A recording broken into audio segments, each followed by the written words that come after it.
on First Take. According to Shams, LeBron James has made his decision. He is headed to the Philadelphia 76ers on a 2-year veteran minimum $8 million deal. His agent, Rich Paul, told ESPN. So the big news that we have been waiting on, Stephen A., for weeks now has finally arrived. I know that you described this as shock when you take a look at some of the other contenders, Miami, Cleveland, Golden State, Minnesota. Your surprise level on him being a Philadelphia 76er is rooted in what?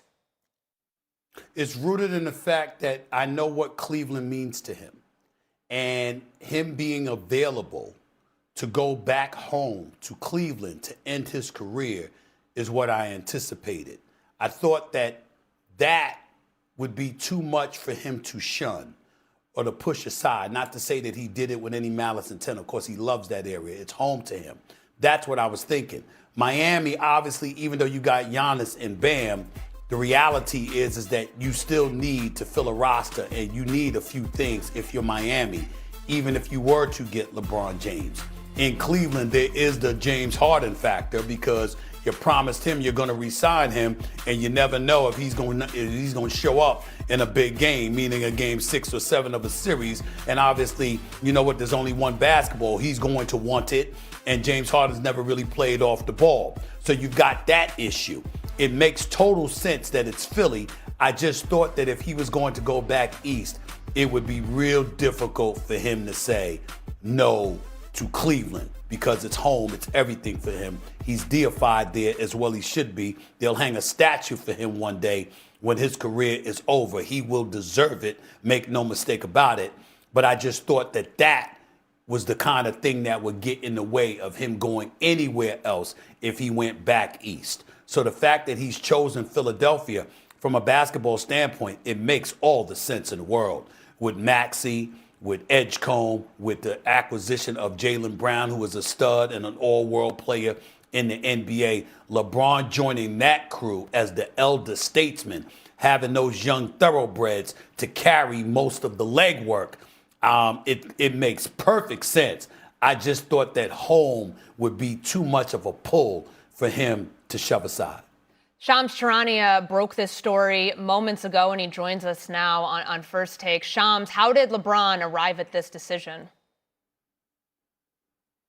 Courtney, he spent the last few weeks talking to Philadelphia, Cleveland, Miami. As we know, those were the teams at the front lines of this because of the simple fact that LeBron James went into this process once he decided to leave the Lakers, that this would be about winning, about competing at a high level, building a culture with a team, having a team that he trusts. And so the Eastern Conference team represented a chance to contend at a high level.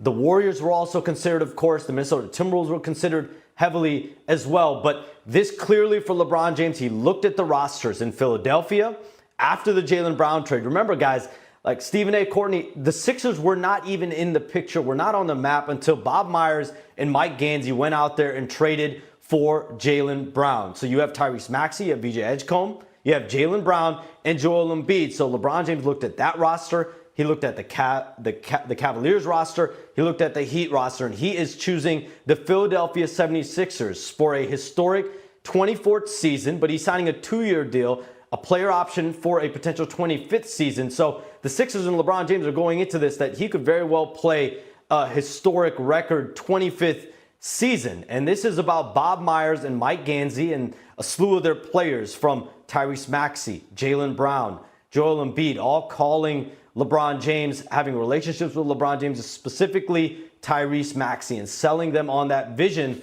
that it was about winning. And so LeBron James made a decision today that he believes the Sixers are best positioned to go out there and win a championship. And so when he made it clear that this was not going to be a financial decision, he was able to go into it with a minimum contract no matter where he ended up.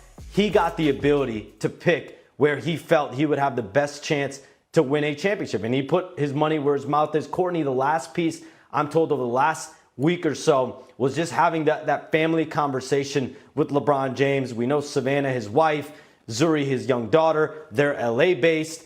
Bryce, his youngest son, he's at Arizona. Bronny James is currently right now with the Lakers. And so him going all the way to the East Coast, going all the way to the Eastern Conference, no matter where he ended up, having that familial buy-in, that was very important for him. And I think that was the last step in this decision today. LeBron James shocks the entire NBA. He doesn't go Miami. He doesn't go Cleveland. He goes the Philadelphia 76ers, and he chooses Bob Myers, Josh Harris, that ownership group there, and now a starting five of Tyrese Maxey, VJ Edgecombe, LeBron James, Jaylen Brown, and Joel Embiid.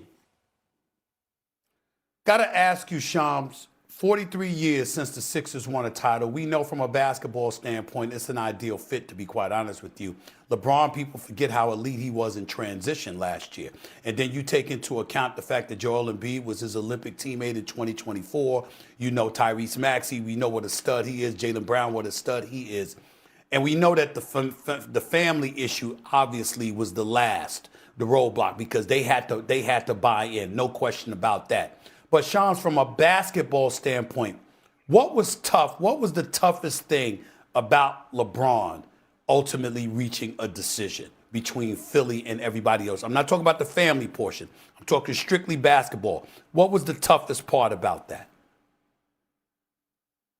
I mean, Stephen, you have to look at all the rosters, right? Like Philadelphia, I'm telling you, was not even on this radar, was not in the pool of candidates until Mike Gansey and Bob Myers went out and got Jaylen Brown. That changed the equation. The Sixers got on the map. And from there, it became for LeBron James now almost 4 weeks of deliberation with LeBron James, Rich Paul, that inner circle there, and his family eventually. But trying to figure out, what is the decision going to be based in? Is the decision based in, a legacy story and going home with Cleveland? Is it based in kind of that middle ground where there is legacy with the Miami Heat? There's also a very good contending team there potentially with Giannis Antetokounmpo and Bam Adebayo.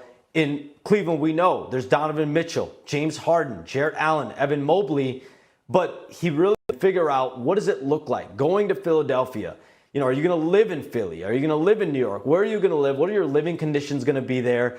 Do you want to play with these players? We know, over the last year, there was a back and forth with Jaylen Brown and LeBron James. They seem to have patched it up in their public comments. And I know those two sides have had some level of communication, whether it's Jaylen Brown to Rich Paul, or in some form or fashion, there being communication between all of those sides. And so LeBron James was able to make a decision literally based in figuring out where he feels like he has the best chance to win a championship and compete at a high level. And so today's decision, if anything, is LeBron James making it clear that he wants to go play his 24th and potentially 25th season in Philadelphia, because he believes the Sixers have a better chance to win a championship than the Cavaliers and the Miami Heat. We'll see how it goes. But listen, that starting five, my phone is blowing up with people stunned about this decision for LeBron James, because you look at that starting five, it's going to be as formidable, if not the most formidable starting five in the NBA.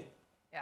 I mean, incredible insight and reporting there, Shams. We appreciate it. Let's bring in Brian Windhorst now. Windy, this news just drops. What's your reaction? Well, I got to say, in the last few days, LeBron kept having conversations with some of Philly's players. Joel Embiid obviously was a key conversation. And I don't think Philly really loved their positioning in the running with a few days ago. They had made their pitch. Their big pitch was trading for Jaylen Brown. But LeBron kept reaching out to the 76ers players.